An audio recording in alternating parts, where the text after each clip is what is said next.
আমি কিছুক্ষণের জন্য জঙ্গল ভ্রমণে যেতে চাই, যদি মহারাজ অনুমতি দিতেন।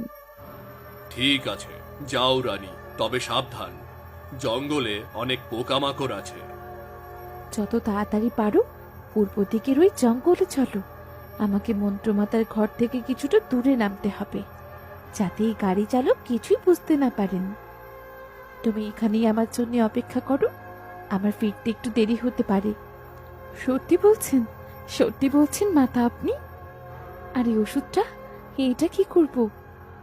এটা সাধারণ ওষুধ নয়, এটা নাগের রক্ত দিয়ে বানানো। আর এই ওষুধ রাজকুমারের শরীরে দিতেই ও বাদর হয়ে যাবে। আমার যে কি আনন্দ লাগছে না! আমার পেটে যে সন্তান, সেই হবে এই রাজ্যের রাজা, ভাবতেই যেন সুখ পাচ্ছি।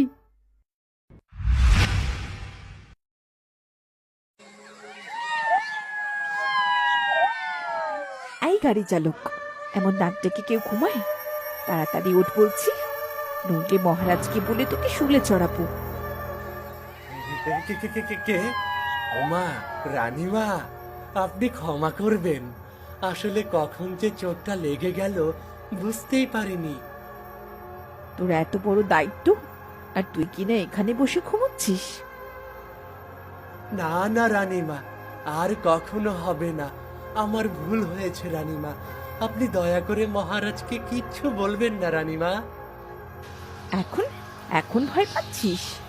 মহারাজ তোদের মতো গাফিল চালকদের একদম সহ্য করতে পারে না। তোকে খুব শাস্তি দিতাম, কিন্তু আমি এখন খুব আনন্দে আছি, তাই তোকে আজ মাফ করে দিলাম। তবে এরপর যদি এমন হয় না, তাহলে আমি তোকে নিজের হাতেই সাজা দেব। ধন্যবাদ রানীমা, আপনি সত্যিই মহান।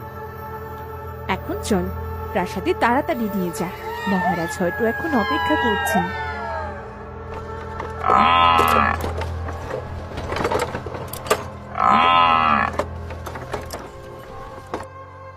চলে এসেছি রানীমা, আপনি কক্ষে যান। ঠিক আছে, আমি ফলের উদ্যানে যাব, ফল পেড়ে মহারাজকে শরবত বানিয়ে খাওয়াবো।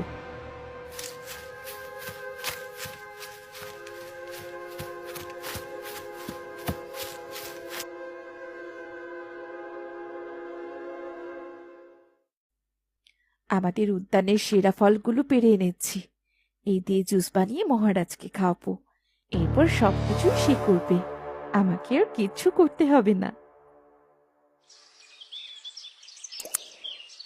মনিকা দাসী, মনিকা দাসী, মনিকা!